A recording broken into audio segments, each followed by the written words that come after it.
Boa tarde, pessoal. Esse aqui é mais um webinar do GFAM, voltando aos webinários do segundo semestre de 2022, hoje com uma convidada especial, a Isadora Árabe, que também faz parte do GFAM, das economistas. Ela tem graduação na FEA e está terminando o mestrado. E hoje ela vai apresentar o tema da dissertação de mestrado dela. Antes de eu passar a palavra para a Isa, eu queria avisá-los que o registro e a inscrição para participar da conferência do GFAM já está aberta, é só entrar no site e não deixem de se inscrever para participar do encontro. Vai ser sensacional. Então, Isa, peraí, vou passar, pode compartilhar, então. Peraí. Obrigada por ter aceito participar, claro, né, do nosso webinar, claro. Claro, é uma honra. Peraí, deixa eu colocar aqui. Então, de novo, eu queria agradecer muito o convite, fico muito feliz em poder participar aqui. Eu vou apresentar hoje o meu trabalho da Paula Pereda, que se chama On Goal, Impacts of Soccer Matches on Domestic Violence in Brazil. Então, aqui está um pouquinho de como vai seguir a minha apresentação. E eu queria começar abrindo a minha apresentação, trazendo conceitos que são muito importantes quando a gente traz o assunto violência contra a mulher, e que às vezes eles são um pouquinho deixados de lado. Então, quando a gente diz violência contra a mulher, a gente está definindo toda a violência que ela acontece baseada em gênero. E ela pode resultar em diferentes danos para mulheres e garotas. Então, tem vários crimes que estão dentro dessa violência. Então, violência doméstica, feminicídio, violência sexual, mutilação genital. Então, são diversos crimes que estão dentro da violência contra a mulher.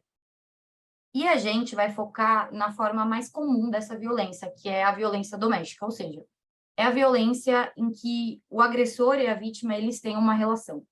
E é a mais comum, então, o nosso objetivo aqui tentar contribuir para essa discussão. Então, no Brasil, a Lei Maria da Penha, que é a principal lei sobre essa questão, ela vai definir 5 formas que essa violência pode acontecer. Então, a violência pode ser física, a violência pode ser psicológica, e psicológica, o maior exemplo aqui é a ameaça. Ela pode ser moral, e aqui o principal exemplo é difamação. Ela pode ser sexual e ela pode ser patrimonial também. Então, patrimonial é quando o homem detém dos meios econômicos da mulher. Então, todas essas violências, todos esses tipos estão dentro da violência doméstica, tá? E aí, trazendo um pouquinho aqui a dimensão do problema, então, alguns números grandes aqui. Em 2016, o custo estimado da violência contra a mulher foi de 1 trilhão e meio de dólares. E é para se imaginar que esse custo é muito mais alto, dado a subreportagem desse crime. Quando a gente vai para a violência doméstica ou violência do parceiro, são sinônimos, segundo os dados da Organização Mundial da Saúde, em 2013, 1 em cada 3 mulheres já tinham sofrido essa violência, o que mostra que isso é um problema de extrema relevância e urgência mundialmente. Quando a gente foca no Brasil, os dados são muito alarmantes. Então, em 2018, tiveram mais de 1.200 feminicídios, e boletins de ocorrência, tiveram mais de 260 mil boletins de ocorrência só de ofensa física dentro da violência doméstica, fato que coloca aqui essa discussão como prioritária no nosso país. O que a gente tem que, então, discutir? Para discutir como que a gente melhora esse cenário, a gente tem que entender o que pode aumentar, quais são os fatores de risco aqui para a violência doméstica. Então, existem alguns canais que são consolidados na literatura como possíveis gatilhos para a violência doméstica. Então, um deles é o tempo de exposição, ou seja, o tempo de exposição da vítima ao agressor. Canais econômicos, então transferência de renda, diferença de renda dentro de casa. E o canal emocional, que é o que a gente vai focar. Quando a gente pensa em tempo de exposição e canais econômicos, são fatores que são mais fáceis da gente medir. Por quê? É tempo que passa junto, é renda, dá para a gente saber qual é o impacto do aumento de renda.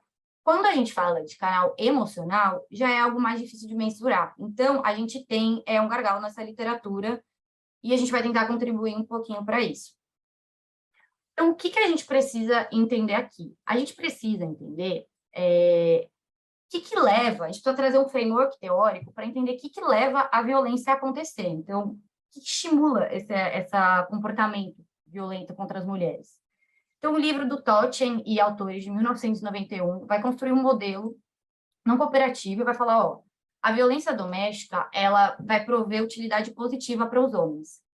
E, além disso, ela vai permitir que esse agressor, ele libere a frustração, então como se fosse uma válvula de escape, e, ao mesmo tempo, ele também pode ser uma forma dele controlar a parceira. Então, você tem uma forma ali de controle.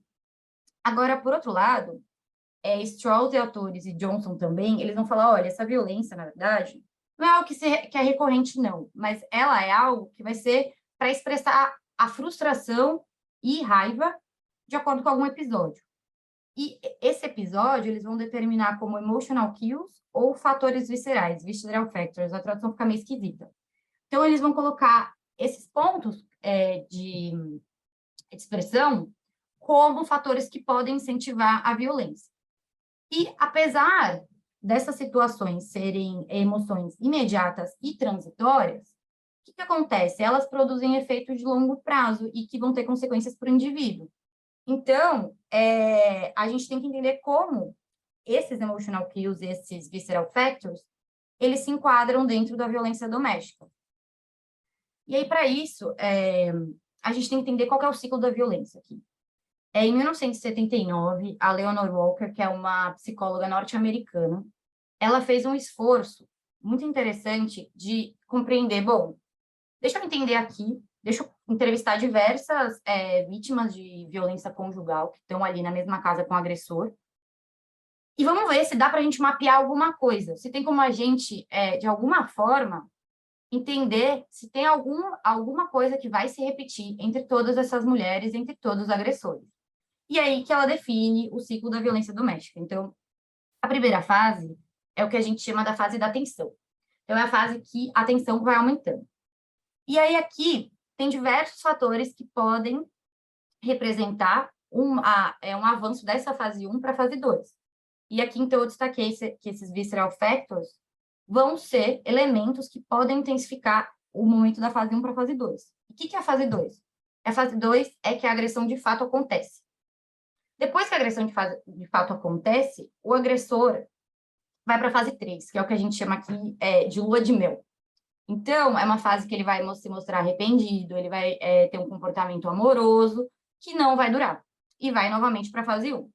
Então, quando a gente está estudando violência doméstica, o que eu acho que é muito importante é ter claro, aonde o que você está estudando está interferindo nesse ciclo, e até para no sentido de prevenção, e 2, sempre ter em mente que quando a gente está tratando de um crime e que tem uma relação entre o agressor e a vítima, o canal de reporte é muito mais difícil, então a gente tem que estar atento a essas nuances.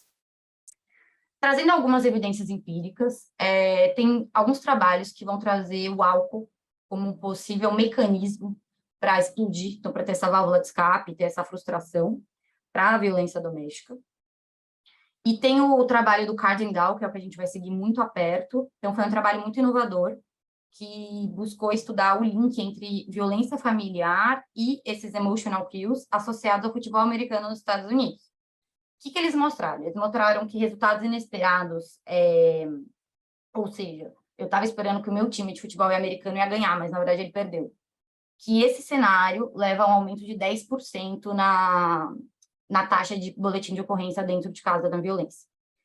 Em 2018, os autores nos Estados Unidos também mostraram um link positivo entre jogos de futebol americano e taxa de estupro.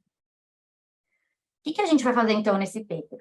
A gente vai seguir a motivação do Cardinal, que eu acabei de citar, e a estratégia empírica do Corby, que ele fez em 2018, e a gente vai tentar estudar o efeito de choques emocionais que estão associados a resultados inesperados no futebol sobre a violência doméstica no Brasil. E o que a gente está assumindo aqui? Bom, a gente está assumindo que esse risco da violência, ele pode ser afetado por esses emotional cues, que são representados aqui pelos resultados inesperados no futebol. E aqui, o que a gente precisa convencer vocês é que o futebol pode sim ser considerado um fator emocional. o país aqui é conhecido como o país do futebol. Não à toa, o futebol aqui é a paixão nacional, é o esporte mais popular. Então, em 2017, os dados da pesquisa do DNA Torcedor mostraram que tinham 110 milhões de brasileiros que se declaravam torcedores. Então, isso é uma porcentagem altíssima. E a gente pode, sim, afirmar que o futebol, então, para além do esporte, ele está contribuindo aqui para uma identidade cultural do país. Então, eu trouxe uns dados, né, só mostrando que o Brasil é o país que mais ganhou Copas Mundiais, para deixar claro essa influência cultural do esporte aqui. Agora, o que a gente tem que se questionar? Bom, tudo bem, o futebol tem uma relação, futebol e violência, que é discutida, mas ela se concentra mais numa discussão entre violência entre os torcedores. Não tem tanta discussão sobre o que acontece com a violência dentro de casa, do homem para a mulher. E aqui o que eu fiz foi fazer um capitulado de notícias muito relevantes nesse tema, que estão trazendo evidências anedóticas que só contribuem na motivação desse tema. Então, essa notícia aqui é uma notícia horrorosa, que foi um feminicídio motivado pelo futebol. E foi essa notícia que foi em janeiro de 2021, se eu não me engano, que incentivou eu e Paula a pensarmos nesse trabalho e seguirmos com esse tema.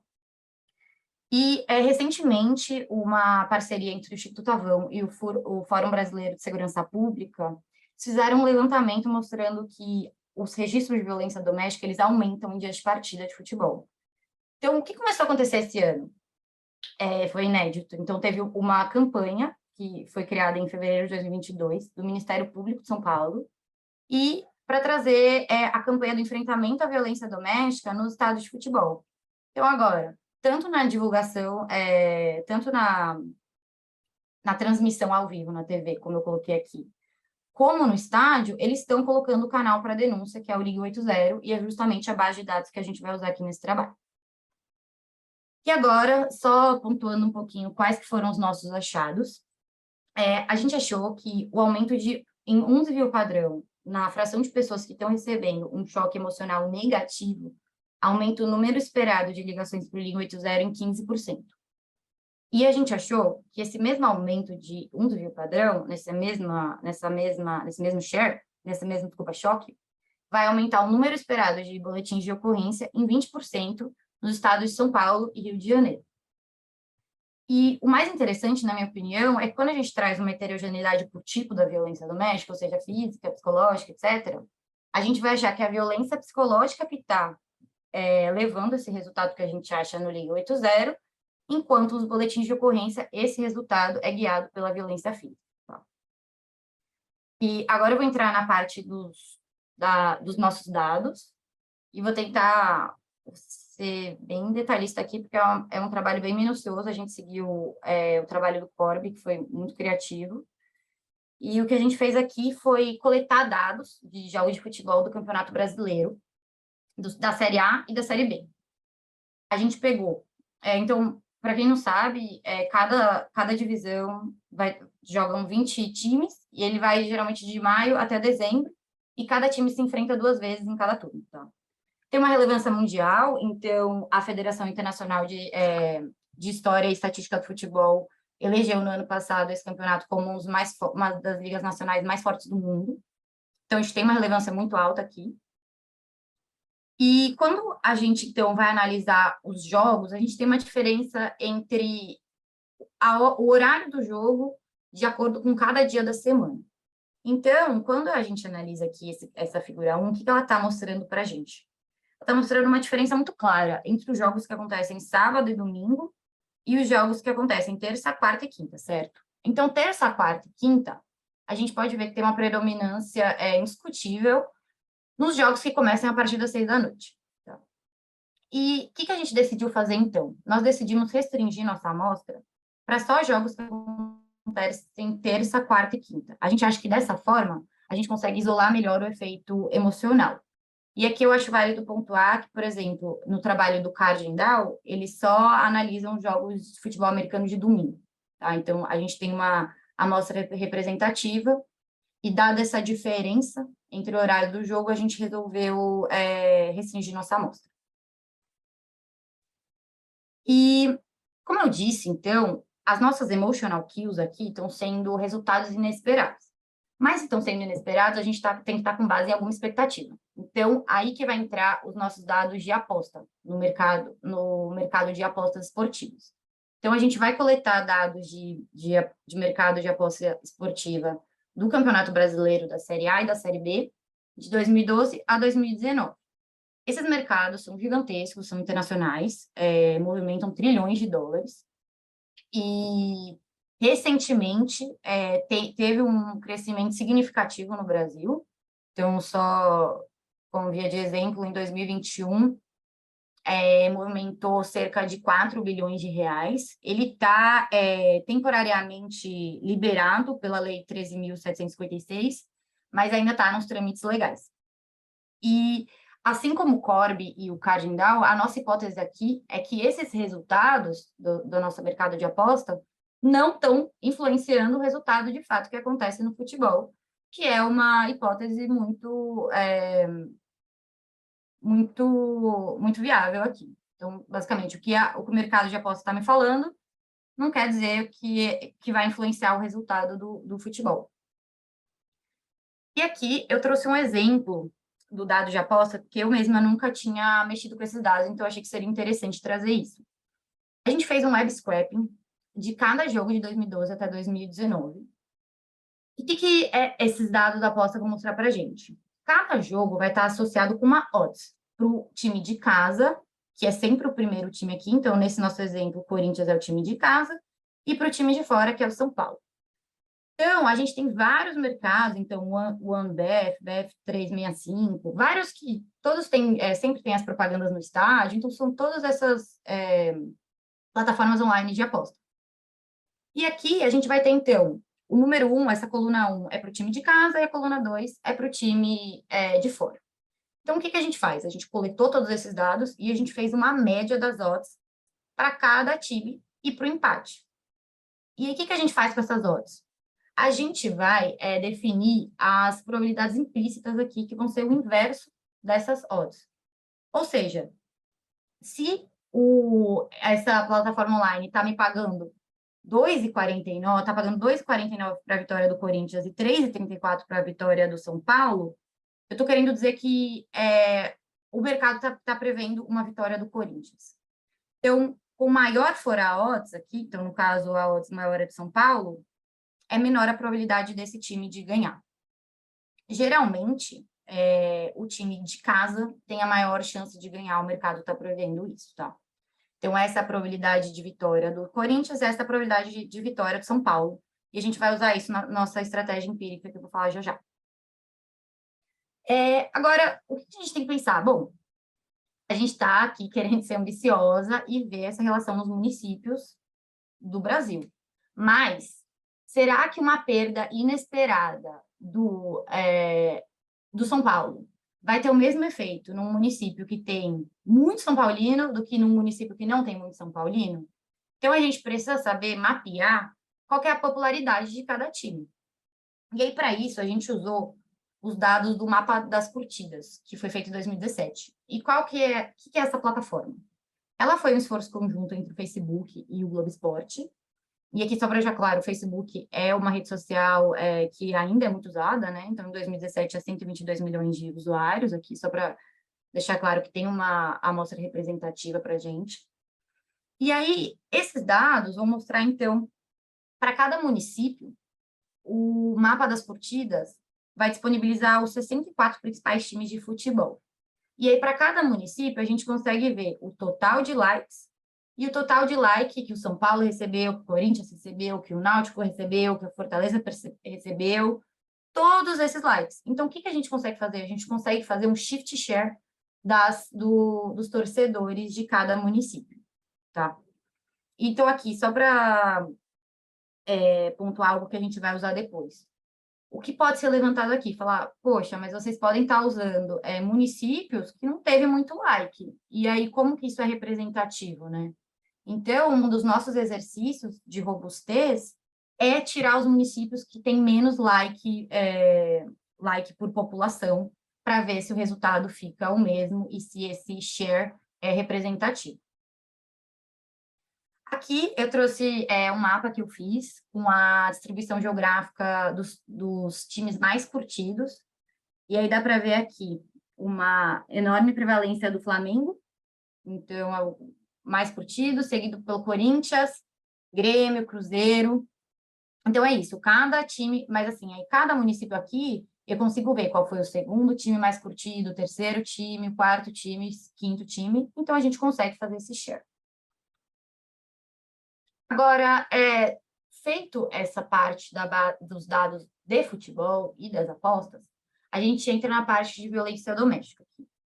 Então, como eu falei, quando a gente está encarando violência doméstica, a gente tem um alto nível de subreportagem, né? Então, a vítima não tem incentivo de reportar, diversos dias a gente tem que encarar notícias horrorosas de falha de sistema que complicam essa situação. Então, é relevante que quando você está estudando violência doméstica, tente usar mais de uma base de dados para não mal interpretar os resultados. Então, a gente vai usar duas fontes aqui. Uma fonte não policial, que são as ligações para o Liga 80, e uma fonte policial, que são os boletins de ocorrência, tá? O Liga 80, o que é o Liga 80?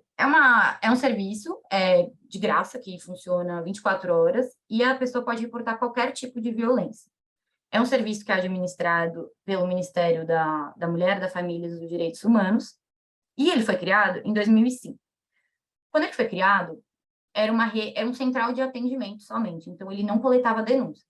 Então, era uma central que servia para informar para as mulheres os direitos delas, rede de apoio, então a vítima poderia ligar e o Liga 80 ia falar, bom, deixa eu ver aqui, ó, na sua área a gente tem esse centro de suporte, esse centro de atendimento, mas não anotava a denúncia.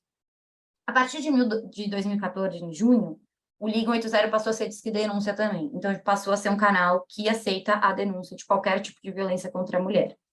Então, aqui, o Liga 80 registra a denúncia e aí encaminha para os órgãos competentes. Então, Secretaria de Segurança Pública, Ministério Público, e vai acompanhando. Tá? Então, passou a ser também um canal de denúncia. E aí, o que a gente fez? A gente coletou, então, via Lei de Acesso à Informação, dados diários das ligações para o Liga 80 de 2015 a 2019. A gente tem informações do município e do dia da ocorrência, características da vítima e do agressor. A gente tem quem que está ligando, então quem está denunciando pode ser um terceiro, um vizinho, um familiar, pode não ser a vítima. A gente tem a relação da vítima e do agressor, e a gente tem o tipo de violência que está sendo reportado de acordo com a Lei Maria da Penha. Isso é muito importante para a gente, porque o boletim de ocorrência segue a mesma organização. E aqui eu trouxe uma tabela que está mostrando aqui quais foram as ligações por tipo de violação. Então, o que eu queria ressaltar aqui é que, de todas as ligações de 2015 a 2019, 71% das ligações foram referentes à violência doméstica. Reforçando o que já é conhecido aqui, que quando a gente está falando de violência contra a mulher, muito provavelmente tem uma relação próxima entre agressor e vítima. A gente tem duas limitações fortes aqui dessa base. Quais são elas? Uma delas é que a gente não tem a hora da ocorrência e a hora da reportagem do crime, e a gente não tem informação sobre o local que aconteceu. Então, eu não sei se aconteceu na rua, não sei se aconteceu dentro da casa, não sei se aconteceu no metrô. Então, a gente tem essas limitações. E aí, como que a gente vai tentar contornar elas? Os dados de boletim de ocorrência, a gente coletou também via acesso à informação na Secretaria de Segurança Pública. A gente coletou os dados de violência doméstica de 2012 até 2019 para o estado de São Paulo e Rio de Janeiro. E aqui duas perguntas podem aparecer. Uma é, por que esse período? E a resposta aqui é, o nosso share de torcidas é de 2017. Então, a gente não pode voltar muito para trás, porque a configuração de torcidas pode ter mudado. Então, a gente resolveu voltar só 5 anos, tá? Porque São Paulo e Rio, quando a gente está falando de boletim de ocorrência, cada Secretaria de Segurança Pública tem sua metodologia na hora da Polícia Civil registrar os boletins de ocorrência. São Paulo e Rio são muito similares, os dados são uma qualidade muito, muito alta, então é por isso que a gente resolveu pegar São Paulo e Rio de Janeiro, pela relação entre esses dados e qualidade. Então, esses dados são mais ricos no sentido que eles vão informar para a gente exatamente o local que aconteceu. Então, a gente consegue filtrar os crimes que aconteceram dentro de casa, igual o card and down. E, ainda mais interessante, eles vão mostrar para a gente a hora da reportagem e a hora da ocorrência. E, assim como o Liga 80, a gente também vai ter características da vítima, do agressor, etc. E, então, quando a gente vai trabalhar com o boletim de ocorrência, a gente vai conseguir filtrar exatamente os crimes que aconteceram dentro de casa, numa janela temporal depois do jogo. E agora, o que a gente precisa entender aqui? A gente precisa entender, bom, a gente tem um problema, porque o Liga 80, a gente está querendo saber o efeito dos resultados inesperados que acontecem terça-noite, quarta-noite e quinta-noite, certo? Mas agora, se a mulher vai ligar para denunciar o agressor, será que ela vai ligar na hora que aconteceu o crime? Pensando que muito provavelmente ela está dentro da casa com ele? Então, o que a gente fez foi, bom, já que a base de boletim de ocorrência é muito rica nesses dados, vamos então filtrar todos os crimes que aconteceram dentro de casa, terça, quarta e quinta, à noite, entre as 9 da noite e 1 da manhã. E vamos ver qual foi a diferença de horas que essa pessoa sofreu o crime e que ela foi na delegacia reportar. Então, o que a gente vê aqui, tanto para o estado do Rio de Janeiro e tanto para o estado de São Paulo, é bem interessante, porque ou denuncia na hora, ou o crime é tão sério que vai na hora denunciar, ou a principal só denuncia no dia seguinte. Então, muito provavelmente, quando o marido, parceiro, etc., foi trabalhar no dia seguinte. E aí, por isso, quando a gente for, então, trabalhar com os dados de Liga 180, a gente vai olhar o impacto das chamadas do dia seguinte, porque a gente não tem como filtrar só as ligações que aconteceram à noite, de terça, quarta ou quinta. E aí dá para ver, né, aqui, então, que tanto para o Rio como para São Paulo, a média de diferença de horas entre a reportagem e a ocorrência é de 10 horas. E aqui é um gráfico bem rápido, só para mostrar que do lado esquerdo tem os boletins de ocorrência e do lado direito tem as ligações para o Liga 80. E que nosso objetivo com esse gráfico é só mostrar que ambos estão captando crescimentos e quedas da mesma forma, apesar do número absoluto da Liga 80 ser muito menor. Mas é isso que a gente quer que ambos saibam captar o que está acontecendo. E aí o que a gente fez, que ao nosso conhecimento é o primeiro trabalho que fez isso. Falou, bom, já que a gente tem os dados tanto para o Rio como para São Paulo, vamos olhar os municípios que mais denunciam per capita pelo Liga 80, são os que mais denunciam per capita o boletim de ocorrência? E o que a gente acha aqui? Então, a gente fez essa variável que eu falei, que é o número de ligações no ano pela população, e a gente dividiu em tercil para o Rio de Janeiro, em quartil para São Paulo, dado o número de municípios. E o que a gente acha aqui? A gente acha uma complementariedade dos canais, ou seja, os municípios que mais denunciam via Liga 180 não são os que mais denunciam via boletim de ocorrência. E o mais interessante é que quando a gente faz a mesma coisa para São Paulo, a gente tem a mesma surpresa. Então, os que mais estão denunciando pelos Liga 80 não são os que mais denunciam pelo boletim de ocorrência. E por que eu estou trazendo isso? Para reforçar que quando a gente está trabalhando com esse tema, é sim muito importante trazer mais de uma base de dados para não mal interpretar os resultados e os impactos que a gente acha. E aí, entrando aqui na nossa estratégia empírica, então, a gente vai seguir, como eu falei, o CORB e o Cardinal. A gente vai usar um modelo de contagem de Poisson, dada a natureza da nossa variável, então, 0 ligações, 1, 2, 3, 4, 5 ligações, a mesma coisa para o boletim de ocorrência. E aí, como eu disse aqui, DV vai ser a nossa variável dependente, tá? Então, ela vai ser para o município M, e ela pode ser no tempo T, se a gente estiver tratando de boletim de ocorrência, porque a gente vai filtrar só os que aconteceram à noite, depois do jogo, ou no dia seguinte, que são as ligações, dado essa nossa limitação da base de dados. Tá? Esse Szinho é o share de torcedores do time Casito no município M. Então, por exemplo, é a porcentagem de torcedores do São Paulo no município de Adamantina. E esse casão é todo o nosso conjunto de times, que no caso são 64 times. Então, cada município vai ter um share de torcedores por time. A gente controla aqui por efeitos fixos de município e tempo, e o nosso vetor X traz controles que são variantes no tempo para os municípios, tá? E aqui o que eu quero explicar melhor, que é que eu acho que dá para ter mais dúvida aqui, é o que é o choque positivo e o que é o choque negativo. Então, como eu falei, a nossa ideia aqui é que essas emotional cues, elas estão ligadas a resultados que não foram esperados. Então, esses resultados que não foram esperados, eles podem ser melhor do que eu estava esperando ou pior do que eu estava esperando. Então, eu podia estar esperando um empate, mas o meu time ganhou, ou eu podia estar esperando uma derrota, mas o meu time empatou ou ganhou. E a mesma coisa, analogamente, negativamente, né? Então, eu estava esperando que o meu time ia ganhar, mas meu time empatou ou perdeu, e eu estava esperando que o meu time ia empatar, mas meu time perdeu, tá? E o que é essa probabilidade aqui?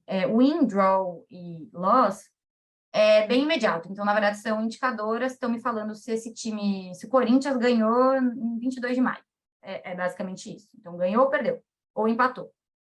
Agora, essa probabilidade aqui, ela vai ser determinada via as nossas odds implícitas, que foi exatamente o que eu mostrei no slide do exemplo dos dados de aposta, né? Então, aqui, se aquele inverso do que o mercado está me falando for maior que meio, a gente está considerando que essa probabilidade de vencer é 1. E, se não for, vai ser 0, tá? E a mesma coisa para o outro time. E esse 0,5 aqui, a gente seguiu o Corb, mas isso pode ser alterado como forma de robustez depois. Então, isso a gente pode alterar e ver se o resultado se mantém. Mas a ideia aqui é que a gente está selecionando, então, jogos que o mercado estava precificando muito que ia perder ou que ia ganhar, tá? Então, para cada município, a gente vai somar esses shares com os choques. Então, a gente pode ter um município, eu tenho aqui um município, que tem torcedor São Paulo, Corinthians, Flamengo. Então, a gente vai ver o que aconteceu com São Paulo, o que aconteceu com Corinthians, o que aconteceu com o Flamengo. São Paulo pode não ter recebido nenhum choque, então isso aqui vai ser 0 para São Paulo. O Corinthians, por outro lado, pode ter recebido um choque positivo, tá? E vamos supor que o município X, 23% dos torcedores são corintianos. Então, essa fração aqui seria 0,23. É meio essa lógica. Aí, se alguém tiver alguma dúvida, pode falar, porque essa parte eu acho um pouquinho chata, assim, de entender. Mas aí, se não entender, eu vou passar. E aqui, só para deixar claro, a gente separa, porque na nossa consideração aqui, um choque positivo é diferente de um choque negativo. Então, o choque negativo, ele vai vir de forma mais pesada para o homem, e a masculinidade vai explodir ali e vai atingir muito provavelmente a mulher. Então, aqui, entrando nos nossos resultados, finalmente. Essa tabela aqui está trazendo o choque emocional sobre as ligações no Liga 80 de resultados inesperados que aconteceram terça, quarta e quinta de 2015 até 2019. Então, o que eu quero chamar a atenção aqui, a gente faz diversos controles, efeitos fixos, mas eu já quero chamar a atenção para a nossa especificação favorita aqui, que é a que eu acabei de apresentar. Então, a gente tem um coeficiente aqui de 0,1. E como que a gente interpreta ele? O que a gente fez foi interpretar de acordo com o desvio padrão. Então, a gente pegou esse coeficiente, multiplicamos pelo desvio padrão das pessoas que estão recebendo choque negativo e comparamos em relação à média da nossa variável dependente, né? Então, ou seja, 0,101 vezes 0,1071 dividido pela nossa média da variável dependente, que no caso são as ligações para o Liga 80. Isso nos dá o quê? Um efeito de 15%. Então, ele aumenta em 15% o número esperado de ligações para o Liga 80. E o que a gente fez também, como eu disse, um questionamento muito válido que pode ser feito é, vocês estão usando esse share, mas tem município que não usa o Facebook, então ele é pouco. Então, o que a gente fez? Nós dividimos, a gente fez uma variável de perpetration, que a gente chamou, então a gente fez o número de likes pela população, e a gente fez a distribuição em quartis. Então, a gente tirou o primeiro quartil, ou seja, os municípios que menos curtiram em relação à população. E quando a gente tira, então aqui nosso número de observações caiu, né? Quando a gente tira, o nosso efeito esperado, ele vai para 14%. Então, muda muito pouco no resultado que a gente acha, que é um indício que o nosso share, ele está robusto no sentido dos municípios, né? E agora, o que a gente fez também foi trazer uma heterogeneidade do tipo de violência. Então, a gente vai separar as ligações. Todos os tipos, que é o resultado que eu já falei, e psicológica e física. O que a gente tem aqui? A gente tem que a psicológica está justificando quase todo esse aumento. E esse resultado é muito alto. Ele é de 80%. Estou fazendo as mesmas contas, é de 80%.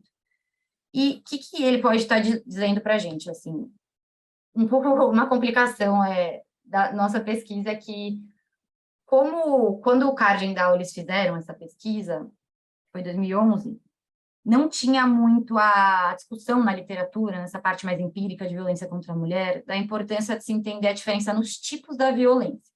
Então, ele só pegou violências domésticas que aconteceram dentro de casa, mas não separou por psicológica, física, moral, etc. Então, a gente não tem uma comparação com o que está acontecendo. E o que a gente vê aqui? A dispersão é muito alta, o erro padrão daqui está altíssimo. E aqui é um pouco o problema da nossa base do Liga 80, que ela é muito inflada de zero, né? Então, tem muitos dias, como é diária e por município, tem muitos dias que não tem ligação. Então, é um pouquinho a justificativa desse resultado ser tão alto assim. Mas eu acho que o interessante é ver que o que tá levando a esse resultado, nosso principal, são as ligações psicológicas. E aí, só fazendo um adendo, quando a gente faz psicológica mais moral, muda muito pouco, né? Então, que poderia ser um problema de só adequar os tipos da violência, já que psicológico e moral as pessoas confundem, os resultados ficam muito similares, tá?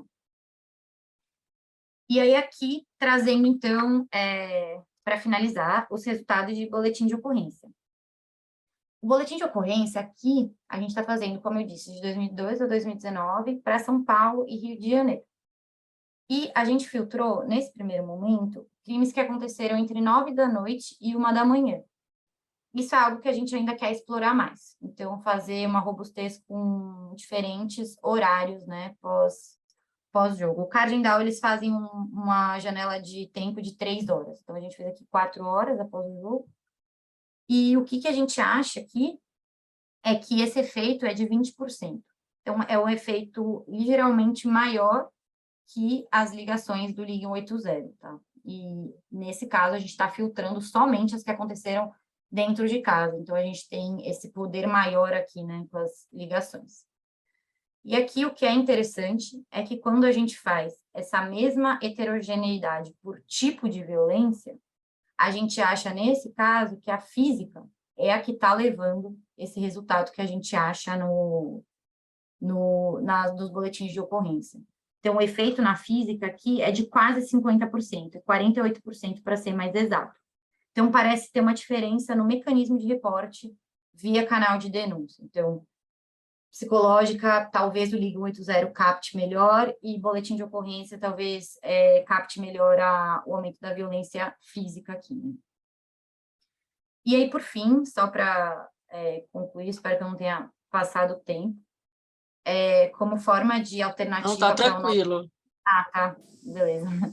Como forma de alternativa para o nosso shift share de torcida, a gente está tentando coletar dados do Twitter. Então, a gente está tentando pegar os dados de cada conta oficial dos principais times, pegar quem são os followers e ver aonde essas pessoas estão localizadas.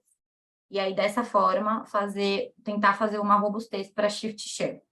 E aí, aqui, se alguém tiver alguma ideia de shift share, de alternativa para esse share de torcedor, será muito bem-vinda. E, por fim, aqui, só recapitulando, então, o que a gente está tentando fazer aqui é entender qual que é a relação entre resultados inesperados, né, no futebol e na violência doméstica no Brasil. E, ao mesmo tempo, também fazer um esforço de se entender quais que são as diferenças entre esses dois canais de denúncia para reportar aí violência doméstica. Então, uma fonte policial e uma fonte não policial. E, por fim, só para falar que aqui nossos resultados, eles estão sugerindo que realmente parece ter uma forte relação aí entre emotional kills e o aumento da violência doméstica, conforme achados já nos Estados Unidos também. Então, era isso. Muito obrigada. E se alguém tiver dúvida, sugestão, feedback, porque ajudaria bastante aqui.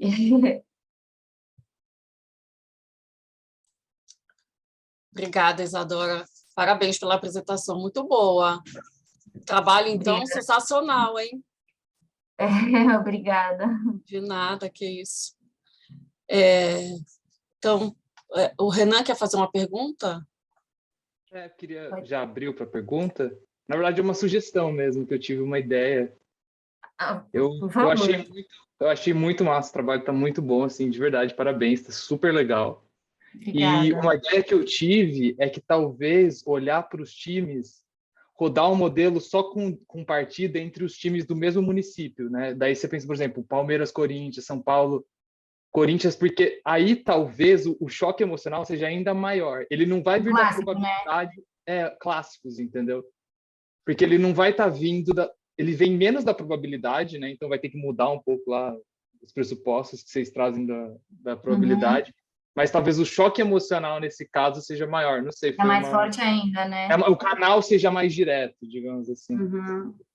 Mas era isso mesmo que eu pensei agora no final. Acho que pode ser interessante, porque se o resultado ele persistir a isso, pode ser que seja outra. Pode ser mais forte ainda, né? Pode ser mais forte, você não depende tanto da probabilidade, né? Que vocês tiram Perfeito, não é uma ótima sugestão e é viável de se fazer. Eu pensei que vai dar um pouco de trabalhinho no começo, mas é viável. Nessas horas já dá para. Mas Não, parabéns, super tá obrigada, super legal. Renan. Tá super massa o trabalho, muito bom. Parabéns. Super obrigada.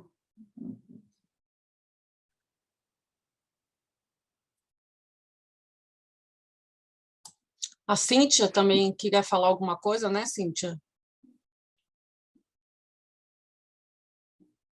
Ela está sem microfone. Peraí.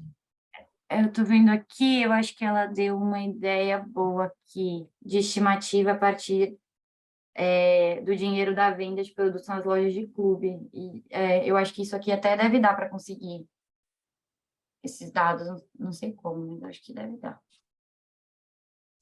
A Fabiana também fez um Teria comentário. Conseguir por município, né, Isa? Tipo, vendas residência do consumidor. Porque para a gente aqui é importante, né, ter esse share da torcida no município. Desculpa, a gente tá com barulhinho de neném aqui, que eu tô nas multitarefas. Anotei aqui, venda de produtos. Porque ao mesmo tempo que a base ela é boa porque ela é muito detalhada, né? Então é de área município, mas ao mesmo tempo aí a gente tem dificuldade em ver outros de share de torcida porque não tem tanta base sobre isso ainda, né? Então qualquer ideia já ajuda demais. Ô, Isa, e tem um comentário da Fabiana aqui também no chat, que é falando do álcool, né? Fala um pouquinho também dos dados que a gente está tentando coletar sobre esse ponto. Então, Fabi, é uma ótima pontuação essa que você está fazendo. Assim, eu e a Paula, a gente pensou bastante, e acaba sendo um gargalo também nessa literatura. O que a gente está tentando fazer é pegar os dados de DataSUS, de internação por álcool, e aí fazer mais agregado, né? E ver se tem uma relação entre essa internação de álcool e a perda inesperada no futebol, né? Então, ver se poderia ser um mecanismo que tivesse justificando também esse aumento, porque já é algo intuitivo, a gente pensa que com certeza, e enfim, bebida e futebol andam muito juntos, né? Então, a gente está tentando fazer isso também. Aí eu não sei se alguém pensa em outra base sem ser DataSUS, realmente a gente está pensando em fazer pelo DataSUS. Coisa, tem tipo a série histórica de uns impostos que incluem bebida, assim. Então, você pode ver se o imposto cresce, tipo, pode estar crescendo na base de bebida, assim. Tem um imposto estadual que chama FECOEP, que é um fundo que ele taxa bebida e fumo. Aí você pode ver flutuação nesse imposto, pode refletir maior venda de bebida, assim, se não trocou a alíquota e tudo, mas enfim. Entendi. Tem dado diário, Matheus? Não, é mensal. Eu É não sei mensal, eu não né? sei se é público, mas é mensal, que eu já vi, assim. Acho que mensal dá... Mas aí é meio ruim também, né? Para você que tá olhando, tipo, dia a dia. É que os dados das internações a gente tem no dia da internação, né? Assim, é o mais granular que a gente teria, assim, relacionando a álcool, mas para uma internação relacionada, né, para um problema relacionado a álcool virar uma internação também é super difícil, né? Mas se a gente achasse alguma coisa ali, é um indício de que, né, o álcool explica também parte aí, não só esse emotional trigger aí, mas o abuso do álcool também, né? Sendo maior ou menor com esses choques. Entendi. Ô, Isadora, dá para você explicar também a equação? Você falou que era complicado lá, porque eu fiquei sem entender também. Porque tem vários jogos no mesmo dia, e em cada município tem uma parcela de torcedores de cada um dos times. Então, como é que entra? Como é que o choque positivo no município, naquele dia, se tem mais de um jogo? Né?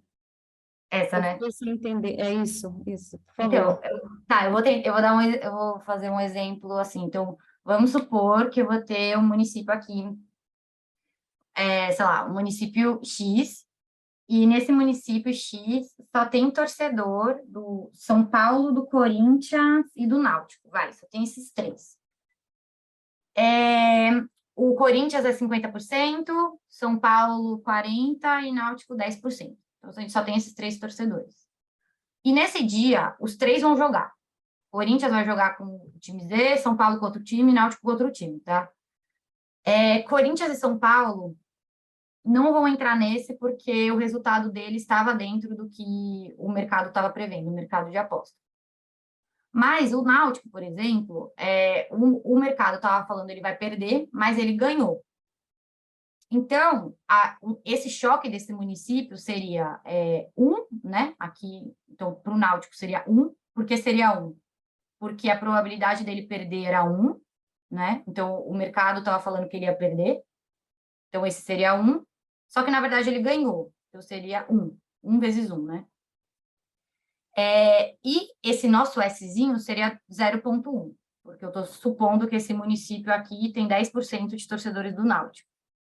Então, para esse nosso município A aqui, hipotético, a gente teria essa somatória dividida em 3, Então, a fração de torcedores do Náutico que está levando um choque positivo, que é 10%, mais a do São Paulo, mais a do Corinthians, que nesse caso seriam 0, porque eles não estão, o resultado deles foi esperado.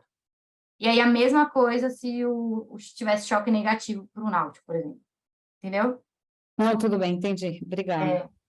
Não, que eu também, para entender, eu fiquei pegando os exemplos menores para depois passar para a base, que aí deu um trabalho chatinho na base de dados, né? Deixa eu falar. Aí, isso ficou claro.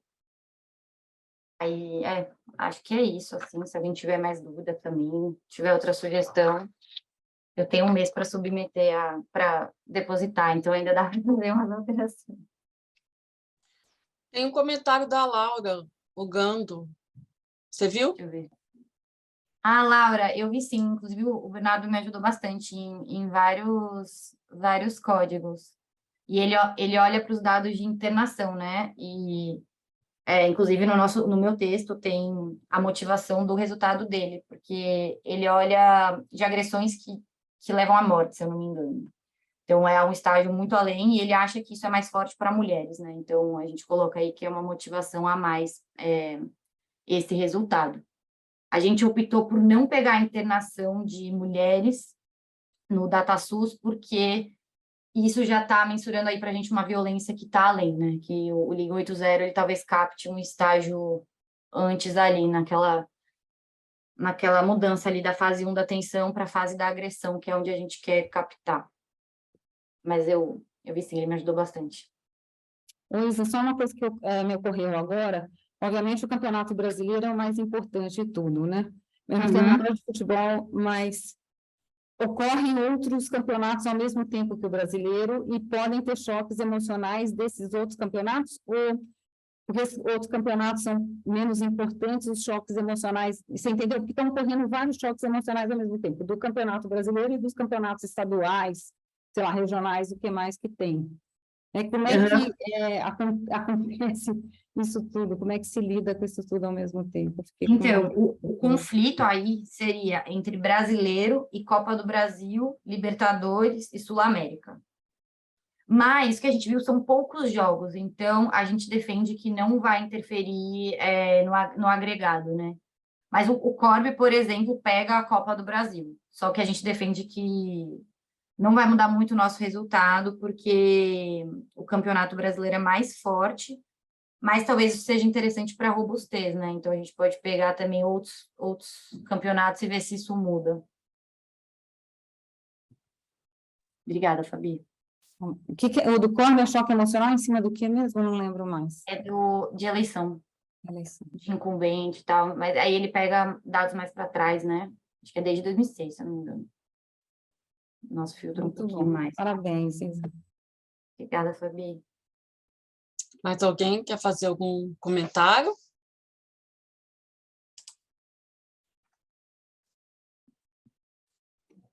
Eu vou querer só fazer uma provocação nesse tema tão excelente o trabalho, excelente apresentação. Aí a gente vai para a política pública, né? De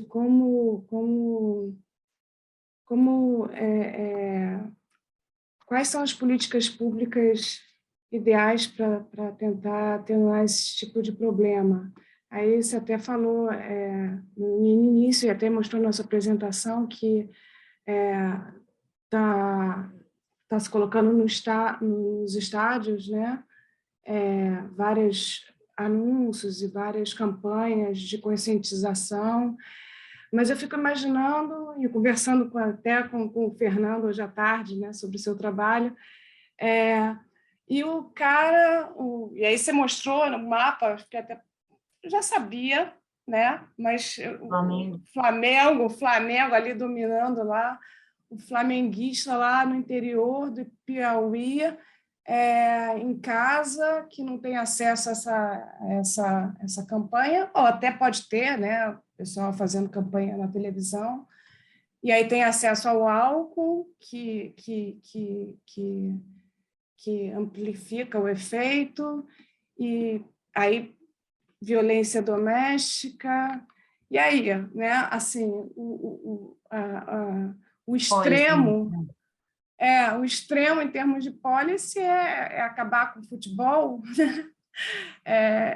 O que se faz, né? Assim, aí está ligado também com normas sociais, que é o mais difícil, que para mudar as normas sociais de uma forma lenta. Eu fico imaginando os outros países, Estados Unidos tem, né, o soccer lá, aí fiquei pensando Europa. O inglês deve ser assim também, não sei se tem trabalho feito lá com os hooligans lá, não sei se os nórdicos também deve ter algum, sei lá, se tem um futebol, se tem algum paper ligado também com violência doméstica e tal. É só uma provocação assim nesse sentido. Se só campanha, tem tido várias campanhas com violência doméstica, especificamente, e agora especificamente com isso, né, dessa ligação de futebol com violência doméstica, mas eu fiquei pensando assim, só uma provocação. É super válida, e ser sincera, eu não tenho muita resposta, porque é difícil, né? Porque não, eu acho que a questão é entender, bom, tem dia de futebol, isso tem uma disposição a aumentar a violência, então é algo que, sei lá, eu estava vendo o jogo de São Paulo e aí apareceu essa propaganda, né, da violência doméstica, do Liga 80. E o narrador, ele lê um texto e ele só fala da violência física. Então, sei lá, tem coisas que poderia também, né? Na verdade, tem vários tipos de violência física, porque uma pesquisa do Instituto Maria da Penha, pesquisa socioeconômica de violência doméstica familiar, mostra que uma porcentagem altíssima das mulheres nem sabe que é vítima, né? Então, você tem realmente uma... As pessoas acham que para ser vítima tem que ter agressão de fato, e não é isso, né? Tem muita coisa no antes, que talvez se tivesse uma rede de apoio, tanto pessoal como do Estado, como do público, né? Você poderia brecar violências que acontecem. Então, eu acho que tem uma parte mais estrutural e tem uma parte mais imediata, que é então, sei lá, a campanha aqui que colocaram em São Paulo que agora é lei, né? Que se você está ouvindo, você tem que denunciar a violência doméstica do síndico e tal. Então, Tá. são coisas mais pontuais e, ao mesmo tempo, ir trabalhando nessa de entender quem é vítima, quem não é. Porque se a pessoa é vítima, não é simples, né? Você denunciar, porque que rede de apoio que a pessoa tem, etc. Então, acho que são dois caminhos aí, né? É difícil. Né? Mas legal. Mas parabéns. Maravilhoso. Muito bom. Muito bom. Luísa, só um negócio que me ocorreu. Não tinha uma época que não podia vender bebida em estádio, depois podia. Tem uns negócios. Não pode vender bebida ainda, eu acho. Dentro do estádio não pode, né? Em São Paulo. Mas você pode já chegar já tomado, né? Não pode? Dentro do estádio não, mas assim, conversando com as pessoas pode, né? em estádio. Ah, nossa, achei que podia, sou um completo leigo. Achei que podia. Não. O que as pessoas fazem, que eu conversei, é que as pessoas bebem muito antes de entrar no estádio. Entendi. Entendeu? Só que quando a gente está falando de violência Não, o doméstica... cara falou que talvez possa vender no Rio. Eu acho que pode, sim. No Rio, eu acho que pode. É quando a gente está falando, para a gente não é muito interessante o do... A gente tira, é isso que eu ia explicar. A gente tira os municípios que estão sediando o estádio. Eu esqueci de pontuar isso, porque a gente não quer o efeito aglomeração, né? Porque eu posso ter que esse Ligue 180 aumentou porque tem muita gente bêbada na rua, mas não é nosso objetivo. Então, a gente tira os municípios que sediaram o jogo, entendeu? Mas eu vou dar uma olhada nisso. Mas isso faz pouca diferença, né? Porque você não sabe quem está no estádio e quem não está, né? Você está olhando para agregado. Assim, quando a gente olha casa, né? a violência doméstica, o boletim de ocorrência, a gente consegue afirmar com mais certeza que a pessoa não estava no estádio, porque eu estou vendo quem está dentro de casa, né? Eu sei que tem o local da ocorrência, casa, o bairro, eu sei tudo, assim. Então, ele dá essa... Mas é legal ver que... Legal não, enfim. Caminham em... Os resultados são meio similares, né? A ligação e o boletim de ocorrência. Então tá. Mais alguém? Algum comentário? Alguma dúvida? Depois, se alguém tiver dúvida, pode me mandar e-mail também. Ligar, mandar WhatsApp. Então tá bom. Então eu queria agradecer novamente a Isadora pelo excelente trabalho. Parabéns para a Paula também. Muito obrigada pela apresentação. Voltem sempre. E até o próximo webinar para todo mundo. E não se esqueçam de se inscrever para a conferência do GEFAM, que já está chegando, né? Dia 1, dia 2 de setembro. Esperamos todos por lá. Lorena, o Bento quer te dar oi. Dá oi pra tia. Oi! Que lindinho! Manda beijo. Gente. Participação especial, hein, Isa? Tem até presente. Legal, parabéns, viu? Parabéns, Isa. Obrigada, gente. Tchau, tchau. Parabéns, tchau, tchau. Tchau, gente. Parabéns, Isa.